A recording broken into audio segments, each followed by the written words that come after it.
Hello बच्चों, welcome to my channel learner choice academy, that is LC academy. मैं मोहम्मद अकरम। बच्चे, हम लोग इस चैनल पर क्लास 10 का मैथ स्टार्ट करने जा रहे हैं, जिसका पहला चैप्टर रियल नंबर है। इस चैप्टर को हम लोग 3 पार्ट में डिस्कस करेंगे। पहले पार्ट में हम लोग इंट्रोडक्शन ऑफ रियल नंबर देखेंगे, फंडामेंटल थ्योरम ऑफ अरिथमेटिक देखेंगे और एलसीएम और एचसीएफ और उससे रिलेटेड क्वेश्चंस देखेंगे। दूसरे पार्ट पे हम लोग डिस्कस करेंगे इरेशनलिटी प्रूफ करना, यानी रूट 2 रूट 3 सबको इरेशनल प्रूफ करना और उससे रिलेटेड क्वेश्चन जो बोर्ड में आएंगे। और लास्ट पार्ट, इसमें हम लोग एनसीईआरटी के क्वेश्चन डिस्कस करेंगे और साथ ही साथ बैक ईयर के क्वेश्चंस भी डिस्कस करेंगे। तो चैप्टर स्टार्ट करने से पहले मैं आपसे एक रिक्वेस्ट करना चाहूंगा।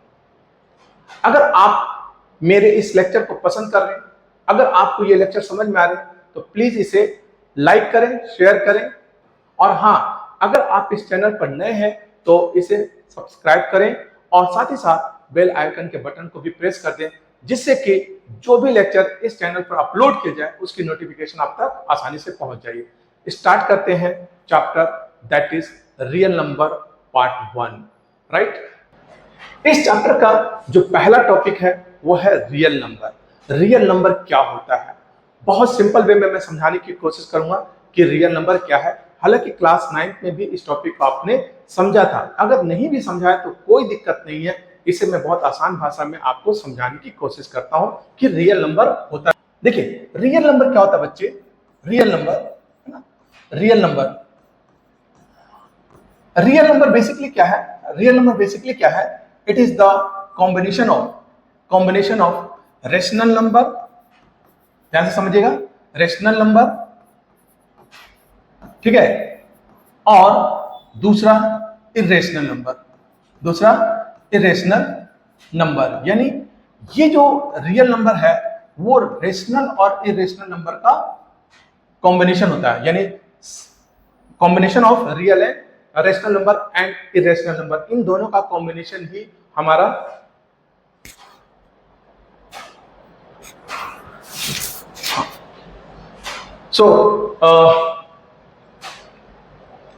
रेशनल नंबर और इरेशनल नंबर का कॉम्बिनेशन हमारा क्या कहलाता है, रियल नंबर कहलाता है। अब आते हैं कि सर रेशनल नंबर क्या होता है। तो रेशनल नंबर क्या होता है बच्चे, देखो, जिस नंबर को आप p/q के फॉर्म में लिख पाए, वो रेशनल नंबर होता है। जहां p और q ये इंटीजर्स होते हैं, ठीक है, इंटीजर्स होते हैं। और एक कंडीशन है कि q की वैल्यू 0 के इक्वल नहीं होनी चाहिए। इसमें सारे इंटीजर्स आ जाएंगे, ठीक है, जैसे plus minus 3/3, plus minus 7, plus minus 8 and so on, ठीक है, ये सारे। और साथ में फ्रैक्शन भी आ जाएंगे, सारे फ्रैक्शन, यानी सारे फ्रैक्शन भी हम इसमें इंक्लूड करें, minus, plus minus 1/2, plus minus 6/7 and so on, ठीक है। तो प्लस वाले भी और माइनस वाले सबको हम लोग इसमें इंक्लूड कर लेंगे, यानी जो प्लस वाले नंबर होंगे वो भी रेशनल नंबर कहलाएंगे, जो माइनस वाले होंगे वो भी रेशनल कहलाएंगे। ये तो हुआ कि रेशनल नंबर क्या होता है। अब आते हैं इरेशनल नंबर। इरेशनल नंबर क्या होता है बच्चे, देखिए, इरेशनल नंबर क्या होता है, जिस नंबर को हम लोग है ना, जिस नंबर को हम लोग क्या करें, p/q के फॉर्म में नहीं लिख पाए, जिस नंबर को हम लोग p/q के फॉर्म में नहीं लिख पाए उसे हम लोग इरेशनल नंबर कहते हैं। जैसे एग्जांपल, ये √3 देखिए, ये √2 देखो, हम लोग कभी भी इसको p/q के फॉर्म में नहीं लिख सकते हैं। जैसे पाई, ये भी एक इरेशनल नंबर है। अब जैसे क्यों नहीं हम इसको लिख सकते हैं, इसके पीछे रीजन है इसके डेसिमल एक्सप्रेशन। एक्चुअली में क्या होता है, जो इरेशनल नंबर होते हैं उसके जो डेसिमल एक्सप्रेशन होते हैं वो non terminating and non repeating होते हैं। ध्यान से सुनिए, non terminating and non repeating. Non terminating का मतलब है कि डेसिमल के बाद वो रुकेगा नहीं, ठीक है, डेसिमल के बाद क्या होगा, वो रुकेगा नहीं। और नॉन रिपीटिंग का मतलब है कि सेम चीज नहीं रिपीट होगा। जैसे आप एक एग्जांपल देखो कि अगर ये रिपीट नहीं, टर्मिनेट नहीं हो रहा है, ये दिख रहा है हमें डॉट डॉट से, और साथ ही साथ देखो इस 2 1 के बीच में 1 0 है, इस 2 1 के बीच में 2 0 है, इस दो एक के बीच में 3 जीरो है, इसका मतलब है कि सेम चीज रिपीट भी नहीं हो रहा। तो अगर सेम चीज रिपीट ना हो और नॉन टर्मिनेटिंग हो तो हम उसे इरेशनल नंबर कहते हैं। ऐसे नंबर होने पर हम कभी भी इसको p बाई क्यू के फॉर्म में एक्सप्रेस नहीं कर पाएंगे। ठीक है, तो ये था कि इरेशनल नंबर क्या होता है, रेशनल नंबर क्या होते हैं और दोनों का कॉम्बिनेशन क्या कहलाता है, रियल नंबर कहलाता है। आई होप कि समझ में आ गया होगा। चलिए आते हैं हम लोग नेक्स्ट टॉपिक। नेक्स्ट टॉपिक देखिए क्या है बच्चे, नेक्स्ट टॉपिक है प्राइम नंबर और कंपोजिट नंबर। प्राइम नंबर और कंपोजिट नंबर, प्राइम नंबर क्या होता है और कंपोजिट नंबर क्या होता है वो समझिए, बहुत सिंपल है समझना। देखो अगर हमें एलसीएम और एचसीएफ समझना है तो हमें प्राइम नंबर समझना ही पड़ेगा कि प्राइम नंबर क्या होता है। तो देखो प्राइम नंबर और कंपोजिट नंबर जब तक हमें ये समझ में नहीं आएगा तब तक हम टॉपिक को आसानी से, यानी हम एलसीएम और एचसीएफ को आसानी से समझ नहीं सकते हैं। तो देखिए प्राइम नंबर क्या होते हैं। प्राइम नंबर क्या होता है बच्चे कि अगर किसी ने पूछा what is the prime number तो आप कह दो वैसे नंबर जिसके सिर्फ और सिर्फ दो ही फैक्टर हो, है ना, सिर्फ दो फैक्टर हो, ओनली टू फैक्टर, है ना, टू फैक्टर्स ओनली, है ना। अगर जिसके सिर्फ दो ही फैक्टर्स हो तो हम उसे प्राइम नंबर कहते हैं, सिर्फ दो फैक्टर। अब वो दो फैक्टर कौन से होते हैं, एक होता है 1 और एक होता है सेल, यानी उसके दो ही फैक्टर होंगे, एक होगा 1 और एक होगा कौन बेटा, सेल, यानी वो नंबर खुद। ठीक है, वो नंबर खुद। फॉर एग्जाम्पल जैसे देखो अगर मैं 2 को देखूं तो देखो क्या 2 का दो फैक्टर से ज्यादा और कोई फैक्टर हो सकता है, तो बोलोगे नहीं सर इसका सिर्फ दो ही फैक्टर होंगे, एक 1 होगा और एक 2 होगा। जैसे देखो आप 11 का सिर्फ दो ही फैक्टर है, 1 होगा और 11 होगा, और इसका कोई फैक्टर नहीं हो सकता है। इसका मतलब ये और किसी नंबर से डिवाइड नहीं हो सकता है। तो इस तरह से बहुत सारे नंबर हैं, 13 है, 17 है एंड सो ऑन, है ना। तो बहुत सारे नंबर हैं जो प्राइम नंबर कहलाते हैं। तो प्राइम नंबर वो नंबर्स को कहते हैं जो जिसके सिर्फ दो ही फैक्टर हो, एक 1 हो और एक वो खुद सेल्फ हो। अब आते हैं दूसरे नंबर, यानी दूसरा नंबर क्या है भाई, कंपोजिट नंबर। अब ये कंपोजिट नंबर क्या होता है, यानी जो प्राइम नंबर है उसको पलट दो तो कंपोजिट नंबर हो जाएगी, यानी उसका जो कॉन्सेप्ट है उसको पलट दो तो कंपोजिट नंबर हो जाएगा। यानी कंपोजिट नंबर क्या होता है कि अगर वो कंपोजिट नंबर है ना, कंपोजिट नंबर है तो इसके मोर देन 2 फैक्टर होंगे, है ना, मोर देन 2 फैक्टर, है ना, 2 फैक्टर्स। अब जिसके दो से ज्यादा फैक्टर्स हो हम उसको कंपोजिट नंबर कहते हैं। ठीक है, दो से ज्यादा फैक्टर होना चाहिए। जैसे फॉर एग्जांपल अगर मैं 12 ले लूं और देखो कि इस 12 के कौन कौन से फैक्टर हो सकते हैं, तो आप देखोगे कि 12 का फैक्टर 1 होएगा, 12 का फैक्टर 2 होगा, 12 का फैक्टर 3 होगा, 12 का फैक्टर 6 होगा, 12 का फैक्टर 4 होगा एंड 12 का फैक्टर खुद 12 होगा। इसका मतलब ये हुआ कि देखो इसके दो से ज्यादा फैक्टर, एक 1 और 12 तो होगा ही होगा, साथ में और भी फैक्टर्स हैं। तो अगर किसी भी नंबर के दो से ज्यादा फैक्टर हो तो हम उसको कंपोजिट नंबर कहते हैं। जैसे एग्जांपल एक और ले लेते हैं 18 भी कंपोजिट नंबर है। इसका फैक्टर देखिए क्या होगा, एक 1 तो होगा ही, 18 होगा ही। अगर आप देखो तो 2 भी इसका है, 3 भी इसका है, 6 भी इसके हैं, 9 भी इसके हैं और 18 तो मैंने बता ही दिया कि इसके फैक्टर हैं। तो इसका मतलब है कि ये कंपोजिट नंबर है। तो कभी भी अगर आपको ये पेपर में आ जाए कि बताओ ये कंपोजिट नंबर है, तो हम लोग क्या करेंगे, इस तरह से हम दिखा देंगे कि उसके दो से ज्यादा फैक्टर हैं तो वो कंपोजिट नंबर हो जाएगा। इस पर भी क्वेश्चन है जो हम लोग बाद में डिस्कस करेंगे। ठीक, ओके, सो आइए next topic, that is fundamental theorem of arithmetic. अब ये फंडामेंटल थ्योरम ऑफ अरिथमेटिक क्या कहता है बच्चे, ये बहुत सिंपल सी बात कहता है कि कोई भी जो कंपोजिट नंबर होता है वो number product of prime numbers के फॉर्म में लिख सकते हैं, यानी उस नंबर को हम प्राइम नंबर के प्रोडक्ट के फॉर्म में लिख सकते हैं किसी भी कंपोजिट नंबर को।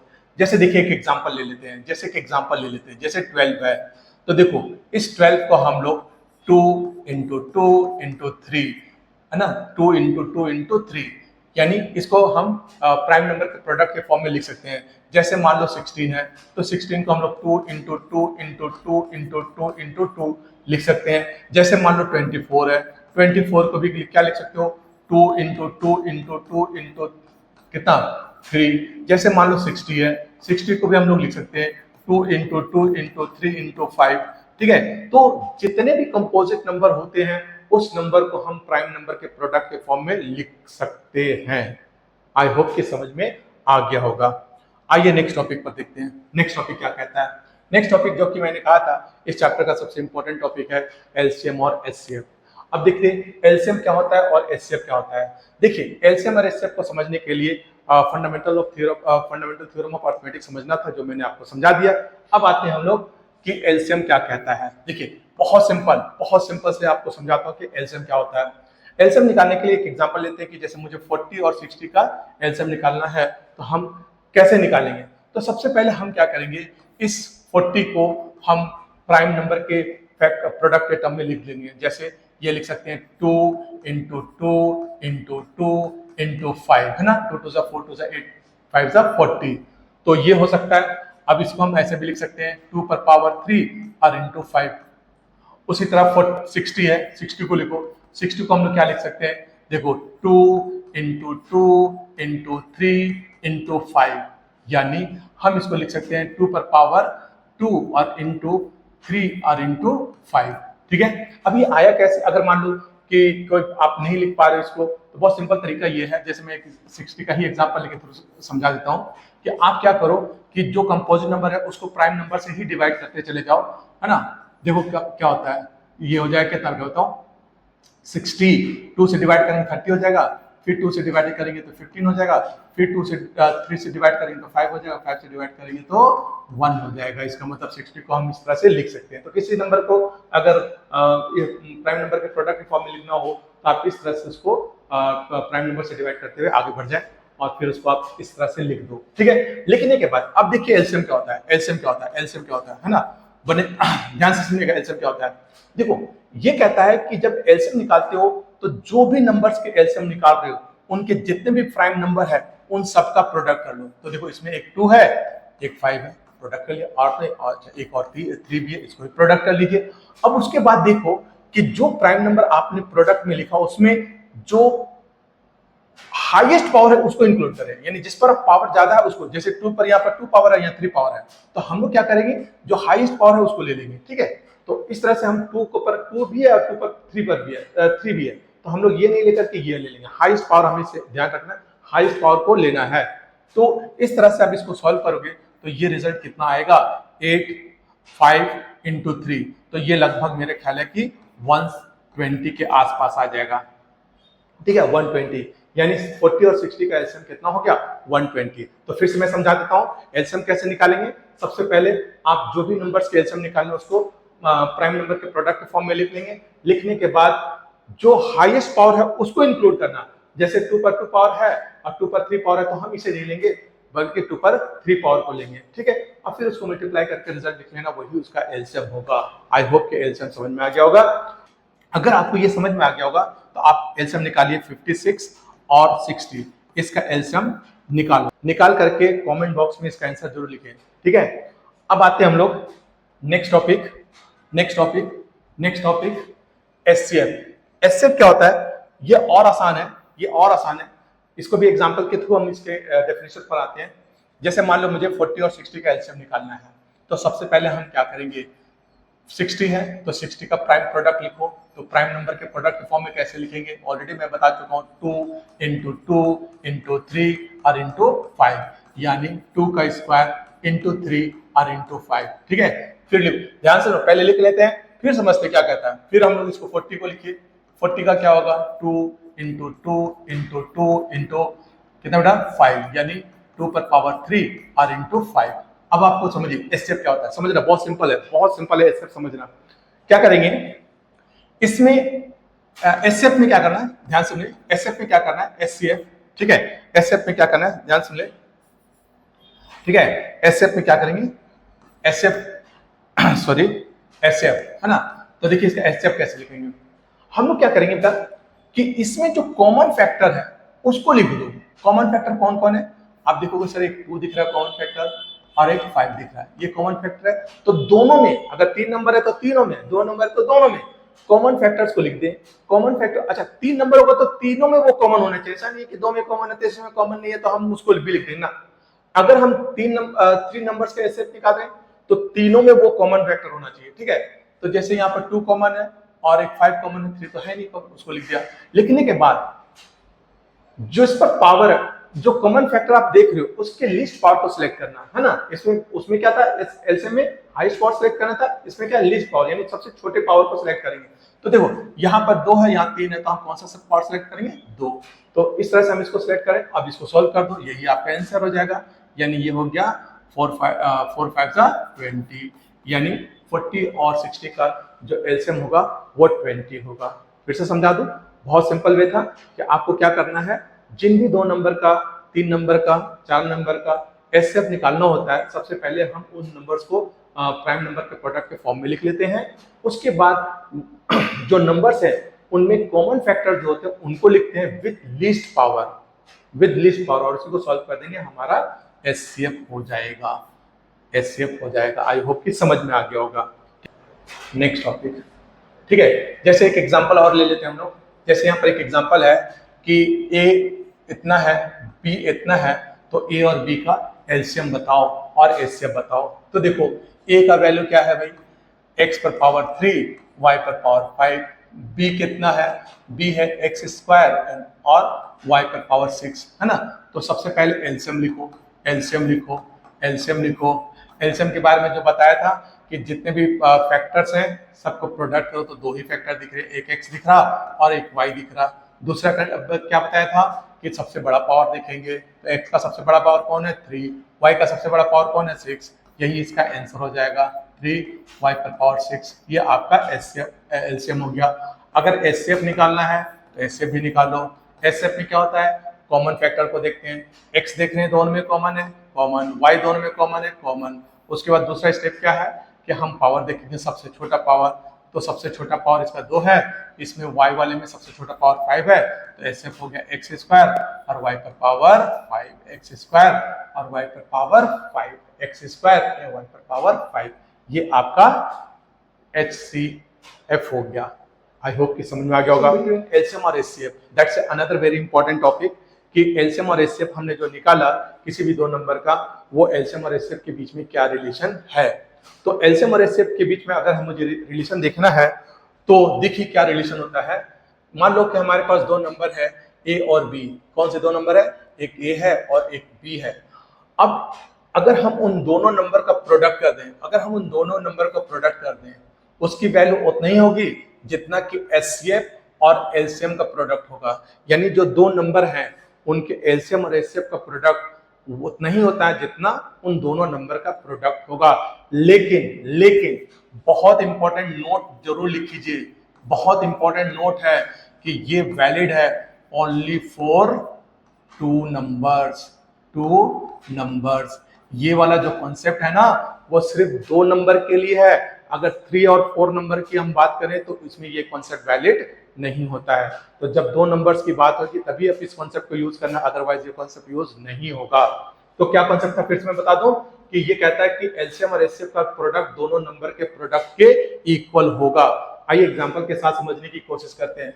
मान लो हमारे पास एक नंबर है 40 और एक नंबर है 60। अब हम ये देखते हैं कि ये जो कॉन्सेप्ट है वो सही भी है या नहीं है। तो सबसे पहले हम लोग क्या करेंगे कि ये जो 40 है उस और 60 इन दोनों का एलसीएम निकालने का तरीका ऑलरेडी मैं बता चुका था। सबसे पहले इसको प्राइम नंबर के प्रोडक्ट के फॉर्म में लिखो, तो 2 पर पावर 3 और इंटू ये 5 था, और ये था 2 पर स्क्वायर इंटू 3 और इंटू में 5, है ना। ठीक है, ये था। अब देखो एलसीएम हमने निकाला था। एलसीएम के बारे में बताया था कि सबसे पहले जो प्राइम फैक्टर उसको प्रोडक्ट कर लो और हाईएस्ट पावर को सिलेक्ट करेंगे। तो ये हाईएस्ट पावर सिलेक्ट करेंगे तो इसका जो एलसीएम होगा वो हो जाएगा 120। ठीक है, और जब हम एचसीएफ की बात करेंगे, एचसीएफ के बारे में बहुत सिंपल सी बात बताया था कि कॉमन फैक्टर देखना, तो इन दोनों में कॉमन फैक्टर एक 2 दिख रहा है और एक 5 दिखे। और उसके बाद बताया था सबसे छोटा पावर लेना है तो सबसे छोटा पावर ले लेंगे। ठीक है, इसको सॉल्व करेंगे तो ये आ जाएगा 20। अब हम क्या करते हैं कि एलसीएम और एचसीएफ इन दोनों का प्रोडक्ट करते हैं। एचसीएफ इन दोनों का प्रोडक्ट करो, यानी एलसीएम हो गया 120 और एचसीएफ हो गया 20, मल्टीप्लाई करेंगे तो ये आ जाएगा आई थिंक 2400, राइट। अब दोनों नंबर को एक बार प्रोडक्ट करके देख लो।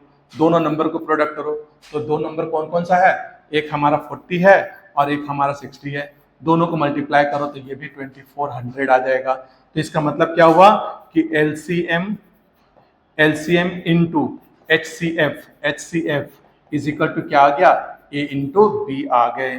तो ध्यान रखना ये बहुत इंपॉर्टेंट है। इससे हम लोग क्या हो सकता है कि मान लो कि ये दोनों नंबर दिया हुआ है, एचसीएफ दिया हुआ है, एलसीएम निकालना है तो हम लोग निकाल सकते हैं। एलसीएम दिया हुआ है, एचसीएफ दिया हुआ है, एक नंबर दिया हुआ है, दूसरा नंबर निकालना है तो हम लोग इस कॉन्सेप्ट को यूज करके दूसरे नंबर को निकाल सकते हैं। जैसे फॉर एग्जांपल मैंने एक लिया यहाँ पर कि हमारे पास दो नंबर है, एक है 306 और एक है 657। इन दोनों का एचसीएफ 9 है, तो हमें बताना है कि इन दोनों का एलसीएम कितना होगा। इन दोनों का एलसीएम कितना होगा तो हमने देखा कि एलसीएम है ना, LCM into into HCF is equal to क्या होता है, ए इंटू बी। हमें क्या करना है, हमें एलसीएम निकालना है। तो हमें एलसीएम निकालना है तो एलसीएम को लेफ्ट साइड रखो तो ए इंटू बी हो जाएगा और डिवाइडेड बाय क्या होगा बच्चे, एच सी एफ। क्या होगा, एच सी एफ। अब हम इसको डिवाइड कर देंगे तो ए इंटू बी, ए कितना है, ए कितना है तो 306, बी कितना है 657। डिवाइड हमें किससे करना है, 9 से। तो 9 से डिवाइड कर लो, 9 से हम इसको डिवाइड कर देंगे तो 9 3 जा और यहाँ पर इसको इससे मल्टीप्लाई कर देंगे, 3 बच गया 36, 9 4 जा। तो हम जब इनको मल्टीप्लाई करेंगे तो ये हमारे पास आ जाएगा 22 33 और 8 है ना, 22 33 8 ये हमारा एलसीएम होगा। आई होप कि समझ में आ गया होगा। इस तरह से इस पर बेस्ड किसी भी तरह का क्वेश्चन हो तो हम उसको आसानी से सॉल्व कर सकते हैं। आइए नेक्स्ट क्वेश्चन देखते हैं। नेक्स्ट क्वेश्चन है word problem. Word problem on LCM और एचसीएफ। ठीक है, एलसीएम और एचसीएफ पर हम वर्ड प्रॉब्लम कैसे देखेंगे। तो देखो बेटा बहुत सिंपल तरीका है, मैं आपको बता देता हूं कि एलसीएम कब निकालना है और एचसीएफ कब निकालना है। देखिए एलसीएम और एचसीएफ कब निकालने होते हैं, ध्यान से सुनिए। एलसीएम और एचसीएफ कब निकालने होते हैं, अगर आपको लगता है कि जो हमारा आपने क्वेश्चन पढ़ा, क्वेश्चन पढ़ने के बाद अगर आपको लग रहा है कि जो हमें वैल्यू निकालना है वो वैल्यू दोनों से बड़ा है, दोनों से बड़ा होगा, तो आप समझ जाओ कि आपको उस समय एलसीएम निकालना है। लेकिन अगर आप क्वेश्चन पढ़ रहे हैं और अगर आपको लग रहा है कि नहीं जो वैल्यू हमें निकालना है वो दोनों वैल्यू से कम होगा, तो समझ जाओ हमें एचसीएफ निकालना है। तो आप क्वेश्चन को सही से पढ़ें, क्वेश्चन को समझे, समझने के बाद आप सोचो कि बड़ा वैल्यू निकालना है कि छोटा वैल्यू निकालना है। अगर बड़ा वैल्यू निकालना है तो एलसीएम करेंगे, अगर छोटा वैल्यू निकालना है तो एचसीएफ करेंगे। आइए जैसे क्वेश्चन के एग्जांपल लेकर के हम समझने की कोशिश करते हैं। जैसे फॉर एग्जांपल अब इस क्वेश्चन को देखिए, there are 3 traffic light blinks at intervals of 20 second, 30 second and 40 second. ठीक है, if they blinks together at 12 pm, when will they blinks together again? आप समझो क्वेश्चन समझ में आ रहा है कि ये कह रहा है कि जो 3 ट्रैफिक लाइट्स हैं वो 20 सेकेंड, 30 सेकेंड एंड 40 सेकेंड के इंटरवल पर क्या हो रहा है, ब्लिंक कर रहे हैं। अगर तीनों ही एक साथ 12 पीएम पर ब्लिंक करते हैं तो बताओ कि फिर वो नेक्स्ट एक साथ कब ब्लिंक करेंगे। तो इसका मतलब है कि अगर आप इसको ध्यान से सोचो कि भाई एक का है 20 सेकेंड, एक का है 40 और एक का है 30 सेकेंड, ये अगर एक साथ ये ब्लिंक करेंगे तो ना तो 20 ना तो 40 और ना ही 30 होंगे, जरूर इससे ज्यादा होना चाहिए। ठीक है, तो इसलिए इसका मतलब है कि यहाँ पर हमें एलसीएम की रिक्वायरमेंट होगी। तो हम लोग क्या करेंगे, इन तीनों का एलसीएम निकालेंगे पहले। तो 20 का, 30 का और कितना 40, इसका एलसीएम निकालने का तरीका आपको पता है, प्राइम फैक्टराइजेशन मेथड यूज करना है। तो इसको 20 को हम लोग लिखेंगे 2 × 2 × 5 यानी 2 का स्क्वायर और इंटू 5। 30 को लिखेंगे 2 × 3 × 5। ठीक है, और 40 को लिखेंगे 2 × 2 × 2 × 5 यानी 2 पर 3 पावर इंटू 5। ठीक है, अब एलसीएम क्या कहता है, एलसीएम कहता है कि तीनों नंबर के जो फैक्टर्स है, तीनों नंबर में जो प्राइम फैक्टर सबको मल्टीप्लाई कर दो। तो एक 2 है, एक 3 है, एक 5 है। ठीक है, एक 5 है। अब दूसरा कॉन्सेप्ट ये कहता है कि हाईएस्ट पावर को सिलेक्ट करना है, यानी जैसे यहाँ देखो 2 पर 1 पावर है, 2 पर यहाँ नहीं, यहाँ 2 पावर है, यहाँ 1 पावर है, यहाँ 3 पावर है, तो हम हाईएस्ट पावर ये ले लेंगे। ठीक है, और 3 पर तो ऐसा कुछ है नहीं, 5 पर भी कुछ नहीं है, तो हम इनको सॉल्व कर देंगे तो ये आएगा लगभग 120। ये आएगा हमारा 120। इसका मतलब है कि तीनों लाइट फिर से 120 सेकेंड पर ब्लिंक करेंगे। ठीक है, तो इसका मतलब है 120 सेकेंड, इसको मिनट में कन्वर्ट कर लो तो कितना हो जाएगा, ये हो जाएगा 2 मिनट, यानी ये 2 मिनट के बाद फिर से एक साथ ब्लिंक करेंगे। तो इसीलिए नेक्स्ट टाइम क्या होगा इसका, नेक्स्ट जो टाइम होगा वो 12 PM अब प्लस 2 मिनट, इसको अगर हम ऐड कर दें तो ये लगभग 12 PM 2 मिनट होगा। इतने टाइम के बाद फिर से ये दोनों ब्लिंक करेंगे। आई होप कि समझ में आ गया होगा। अब आइए नेक्स्ट, ठीक है, नेक्स्ट देखिए क्या कहता है, find the list number of square tiles by which the floor of a room, dimension जिसका इतना है और इतना है, ठीक है, यानी कैन बी कवर्ड कंप्लीटली, है ना। तो क्वेश्चन समझिए, क्वेश्चन ये कह रहा है कि मान लो ये हमारा फ्लोर है, ठीक है, ये हमारा फ्लोर है, ठीक है, ये हमारा फ्लोर है, इस फ्लोर का डायमेंशन कितना है तो 960, और दूसरा डायमेंशन इसका है 550, है ना, इतना सेंटीमीटर और इतना सेंटीमीटर का हमारा फ्लोर है। अब इस फ्लोर को हमें टाइल्स के थ्रू कवर करने हैं, यानी इसमें हमें टाइल्स लगानी है, इसमें हमें क्या लगाना है बच्चा, टाइल्स लगाना है, इसमें हमें इस तरह से स्क्वायर वाले टाइल्स लगाने हैं, इस तरह से हमें स्क्वायर वाले टाइल्स लगाने हैं। तो बोलता है बताओ कि इसमें इस तरह के स्क्वायर वाले कितने टाइल्स लग सकते हैं। तो इसका मतलब है कि हमें एक टाइल्स का जो है ना डायमेंशन पता करना है। अब मुझे बताओ जो एक टाइल्स है उसका डायमेंशन क्या इतना से ज्यादा हो सकता है, या इतना हो सकता है, या इतना से ज्यादा होता है, या इतना हो सकता है। तो आप बोलोगे नहीं सर, है ना, इस टाइल का जो डायमेंशन होगा इन दोनों से कम होगा। तो दोनों से कम है, इसका मतलब हमें क्या करना होगा, इन दोनों का एचसीएफ निकालना होगा। तो हमें टाइल्स का डायमेंशन के लिए एचसीएफ निकालना होगा। तो एचसीएफ निकाल लो, है ना, एचसीएफ निकाल लो किसका, इस एचसीएफ निकाल लो 550 और कितना 9, दूसरा कौन है 550 और 960, इसका एचसीएफ निकाल। सो हमें इन दोनों का एचसीएफ निकालना होगा। तो देखिए एचसीएफ कैसे निकलेगा, तो 550 है, इसका फैक्टराइजेशन कर लेते हैं, तो 550 और ये, तो इसका हो जाएगा 2 × 5 का 5 × 5 और इंटू 11, यानी ये हो जाएगा 2 × 5 का स्क्वायर इंटू 11, और 960 है, 960 को लिखिए, 960 को 2 × 2 × 2 × 2 × 2 × 2, है ना, और इंटू में 3 और इंटू में 5, यानी ये आ जाएगा 2 पर पावर 6 × 3 × 5। अब देखिए इसका एचसीएफ, तो एचसीएफ में क्या करना होता है बताइए, एचसीएफ में क्या करना होता है, जो कॉमन प्राइम फैक्टर है उसी को लेते हैं। तो यहाँ पर है 2, यहाँ पर भी 2 है, बस यहाँ पर है 5, यहाँ पर भी 5 है, और छोटा पावर लेते हैं, तो छोटा पावर 5 का 1 है, और 2 दोनों में था, यहाँ पर भी था और यहाँ पर भी था, तो हम लोग छोटा पावर सिर्फ एक ही है, तो 2 और इंटू 5, ये हो गया लगभग 10, ठीक है। तो इसका मतलब है कि जो एचसीएफ आएगा इसका 10 आएगा। फिर से समझिए, 550 और 960 का हम एलसीएम निकालेंगे, एचसीएफ निकालेंगे, इसके लिए हम लोग इसका प्राइम फैक्टर की, इसका प्राइम फैक्टर की, कॉमन प्राइम फैक्टर लेंगे और छोटा पावर लेंगे। तो कॉमन प्राइम फैक्टर में 2 आ रहा और छोटा पावर इन दोनों में 1 है, इसलिए 1 लेंगे। 5 यहाँ भी है, 5 यहाँ पर भी है, तो 5 लेंगे, लेकिन 5 का छोटा पावर 1 है तो 1 लेंगे, ठीक है। और 11 तो है नहीं, इसका मतलब 10 आएगा। इसका मतलब है कि जो टाइल्स हम यहाँ लगा रहे हैं उसका साइड 10 सेंटीमीटर होगा। तो स्क्वायर वाला टाइल है तो दूसरा साइड भी कितना होगा, 10 सेंटीमीटर हो जाएगा, ठीक है। तो अब यानी जो एरिया ऑफ द टाइल्स होगा, एरिया ऑफ टाइल्स वो कितना हो जाएगा बच्चे, तो 10 × 10, ये एरिया ऑफ द टाइल्स होगा, यानी 100 सेंटीमीटर स्क्वायर। लेकिन हमें क्या बताना था, हमें बताना था कि how many number of tiles we required to flooring the floor.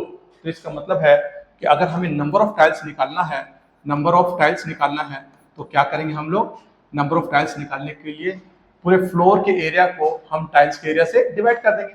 तो फ्लोर का एरिया कैसे निकलेगा, तो ये तो रेक्टेंगल है, तो मल्टीप्लाई कर दो, है ना, और डिवाइडेड बाय टाइल्स का एरिया कितना 100, इससे डिवाइड कर दो, तो ये आ जाएगा 96 और इंटू 55, है ना। तो इन दोनों को मल्टीप्लाई करेंगे तो हम लोग का एरिया ऑफ द टाइल्स आ जाएगा। ये एरिया ऑफ द टाइल्स हमारा कितना होगा, तो ये हो जाएगा 5280, ये एरिया ऑफ द टाइल्स होगा 5280, यानी नहीं, जो नंबर ऑफ टाइल्स होगा वो हो जाएगा 5280। या फिर समझिए कि अगर हमें नंबर ऑफ टाइल्स निकालना है तो हम लोग क्या करेंगे, एरिया ऑफ द फ्लोर और डिवाइडेड बाय एक टाइल्स का एरिया, इससे डिवाइड कर देंगे। तो डिवाइड करने के बाद हमारे पास ये रिजल्ट आ जाएगा। तो इतने टाइल्स की हमें रिक्वायरमेंट होगी। आई होप कि समझ में आ गया होगा। आइए नेक्स्ट, ठीक है, नेक्स्ट समझिए। नेक्स्ट एक क्वेश्चन देखिए कि देयर आर 3 टैंकर्स कंटेन इतना लीटर, इतना लीटर, इतना लीटर्स ऑफ डीजल, है ना, कंप्लीटली। अब हमें बताना, find the maximum capacity of a container that can measure the diesel of the 3 containers exact number of times, exact number of times. यानी हमें, हमारे पास 3 टैंकर हैं। एक देखो ये, ठीक है, एक टैंकर ये हो गया, दूसरा टैंकर ये हो गया, ठीक है, और तीसरा टैंकर ये हो गया। हमारे पास 3 टैंकर है ना। अब इस 3 टैंकर में, इसमें इस टैंकर में 403 इतना लीटर डीजल है ना। इस टैंकर में 434 इतना लीटर टैंकर डीजल है ना। और इस टैंकर में 465 इतना लीटर डीजल है। अब हमें क्या करना है, हमें क्या करना है, एक कंटेनर की मैक्सिमम कैपेसिटी बतानी है जो इन तीनों टैंकर में जो डीजल है उसको एग्जैक्ट नंबर में मेजर कर सके, एग्जैक्ट नंबर में माप सके। इसका मतलब है एक ऐसा कंटेनर लेना है ना, एक ऐसा कंटेनर लेना है जिससे इसके भी डीजल को एग्जैक्ट नंबर पे मेजर कर सके, इसके भी डीजल को एग्जैक्ट नंबर पे और इसके भी डीजल को एग्जैक्ट नंबर पे मेजर कर सके। यानी इस कंटेनर के थ्रू यहाँ से डीजल निकालो 1 2 3, तो जो ये कंप्लीट नंबर्स में आए, यानी इंटीजर्स में आए, यानी ये कंप्लीट नंबर्स में इसको मेजर कर सके। तो ये कैसे निकल सकता है, ये कैसे, जैसे हम घर में ना एक बाल्टी है और उस बाल्टी में पानी भरा हुआ है और उसमें एक मग है हमारे पास, और उस मग से हम उस बाल्टी से पानी बाहर निकाल रहे हैं 1 बार 2 बार 3 बार, इस तरह से हम एग्जैक्ट नंबर ऑफ टाइम्स हम उस बाल्टी को खाली कर सके उस मग से। वैसे ही कॉन्सेप्ट ये भी है। तो वो उस मग की कैपेसिटी, यानी उस कंटेनर की कैपेसिटी कितनी होगी। तो बताओ आपको क्या लगता है, एलसीएम निकलना चाहिए कि एचसीएफ? आई होप कि बहुत सिंपल, आपको समझ में आ गया होगा कि हमें क्या निकालना है, यहाँ पर HCF निकालना है।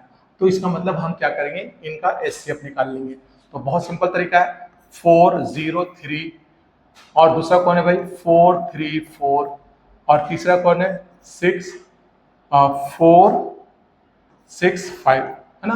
तो इन सबका हमें प्राइम फैक्टर निकालना होगा। जैसे 403 है, इसका प्राइम फैक्टर निकालेंगे तो ये कितना हो जाएगा बताओ, ये हो जाएगा लगभग 13 इंटू 31, है ना, 13 इंटू 31। इसको निकालेंगे तो ये हो जाएगा हमारा 2 इंटू 7 इंटू 31, और इसको निकालेंगे तो ये हो जाएगा 3 इंटू 5 इंटू 31, ठीक है। तो इस तरह से हम इनका क्या निकाल लेंगे, इन सबका हम प्राइम फैक्टर निकाल लेंगे।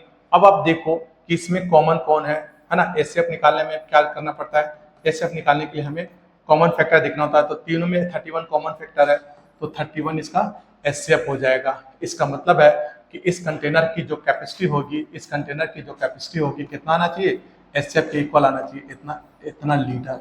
यानी इतने लीटर का हम कंटेनर लें तो इसको भी एग्जैक्ट नंबर में मेजर कर सकता है, इसको भी एग्जैक्ट नंबर में मेजर कर सकता है और इसको भी एग्जैक्ट नंबर में मेजर कर सकता है। तो यहां तक हमने समझा, ठीक है। तो इस तरह से हमने कुछ वर्ड प्रॉब्लम एलसीएम और एचसीएफ के देखे। अगर अब आपको देखो एलसीएम एचसीएफ समझ में आ गया, इसको वर्ड्स प्रॉब्लम भी समझ में आ गए। अगर आपको समझ में आ गए तो अब हमारा है ये टेस्ट टाइम, ठीक है। अब बच्चे क्या करना है, एलसीएम एचसीएफ हम समझ चुके हैं, फंडामेंटल थ्योरम ऑफ अरिथमेटिक समझ चुके हैं, प्राइम नंबर समझ चुके हैं। अब आपको क्या करना है, ये जो हमने 5 क्वेश्चन लिखे हुए हैं, इन क्वेश्चंस का आप आंसर करो और कमेंट बॉक्स में जरूर लिखो। फिर मैं इसका आंसर आपको बताऊंगा कमेंट बॉक्स में ही, ठीक है। आप इन सब का आंसर जरूर लिख करके कमेंट बॉक्स में कमेंट करें।